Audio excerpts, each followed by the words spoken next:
Andiamo subito con un ospite, lui è Raffaele Padrone, vice segretario nazionale della UGL FSP Polizia di Stato. Proprio rimaniamo in tema. Padrone, a quanto servono, quanto possono servire questi controlli a spot fatti congiuntamente dalle forze di polizia sul nostro territorio?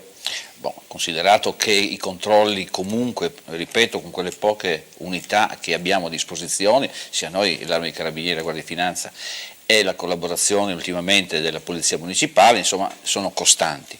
È chiaro che quelli non bastano e quindi abbiamo sempre necessità poi di far intervenire, come avevo già detto tante volte, il Prevenzione Crimini di Padova, che manda alcune macchine, però con dei costi elevati, ed è questo che io critico. Nel fatto... di noi, quindi, se ce li mandano. No, allora è stato creato, bisogna spiegare perché da Padova, molte volte parliamo sempre di vengono da Padova con costi elevati, tutte queste cose perché mangiano e dormono qui e poi il giorno dopo seguente fanno il servizio e poi la sera vanno a casa, quindi ritornano in Padova. Un paio di anni fa fu creato, anziché mandare, e questa è stata una critica mia, anziché mandare alcune unità, alcuni uomini distribuiti nelle tutte le questure d'Italia, fu pensato di mandare in alcune città, e la nostra è più vicina, nel Triveneto e Padova, un gran numero di persone specializzate in questa attività di prevenzione, che non sono altro che degli operatori delle volanti che continuano a utilizzare sistemi anche molto all'avanguardia per il rilevamento di targhe auto rubate con sistema Mercurio, così chiamato, quindi ci sono delle telecamere apposta a bordo di queste autovetture.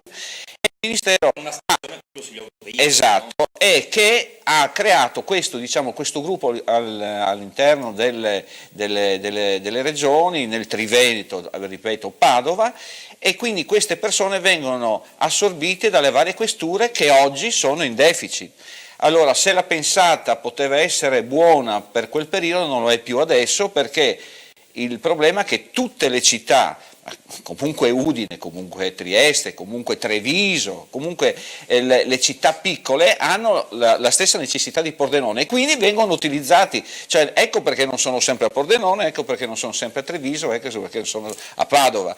Padova è una città che ha comunque un numero di agenti per Padova idoneo, ricordiamo che c'è il primo reparto d'Italia del reparto Celere, per chi se lo ricorda, ma è il reparto mobile della Polizia di Stato, quindi Padova è coperta, quindi è stato creato questo nucleo che viene chiamato destra-sinistra, però ripeto, sono costi, perché ogni volta che vengono, non vengono gratis, e paghiamo noi cittadini, insomma. Senta, Padrone, abbiamo sempre parlato della situazione della questura di Pordenone, ma di altre ovviamente città nord-est che non cambia. Non cambia. Carabinieri, Guardia di Finanza, uguali, come se la passano? Uguali, identici. Hanno le stesse problematiche. Compresi, ripeto sempre, nel comparto sicurezza ci sono anche i vigili del fuoco, hanno le stesse gravi carenze di personale e che nessuno può sedersi qua dei carabinieri e raccontarvelo.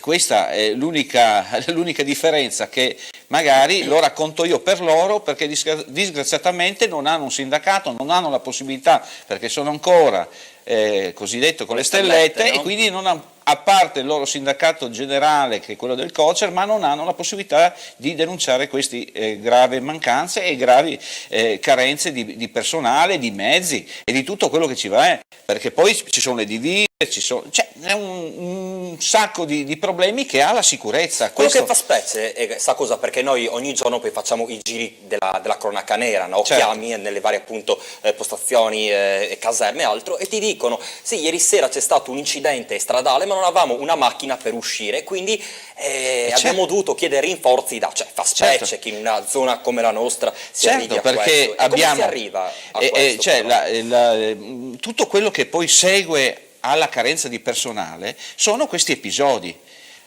I carabinieri una volta non facevano come oggi, avevano sempre la loro stazione ed avevano una capillarità sul territorio molto più vasta della Polizia di Stato, che aveva solo le questure e qualche commissariato. I carabinieri alle 8 chiudono. Se voi Adesso non si può più perché qualcuno si è inventato anche nella nostra regione questo cavolo di 112, che non è quel 112 che ho visto passare tante volte, immagini mandate dal comando generale in fase di pubblicità, chiamate il 112, ma non è detto che chiamate il 112 con i carabinieri, per chi ama l'arma dei carabinieri o chi non ama la polizia di Stato. Il problema è che il 112, questo NUE, che è il numero unico, quindi l'operatore vi manderà la macchina, non che la macchina che è a disposizione, la macchina che è di competenza in quel territorio.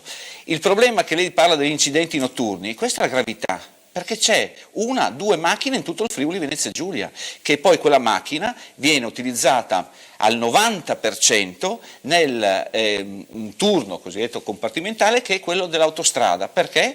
Perché le autostrade pagano e quindi io vi do la macchina, io vi do i soldini e voi state lì a fare servizio in macchina, nella mia autostrada dove vi pago, e questo veramente è l'assurdo. Per fortuna se imbocchiamo la 28 grossi problemi non ce ne sono a livello di criminalità, quindi... Ma non è questa questione di criminalità, ormai sono lì chiaramente per... Ma giustamente, però se dobbiamo vedere i dati, quanti episodi succedono in A28? Grazie a Dio ancora riusciamo a mantenere la criminalità, la riusciamo a mantenere.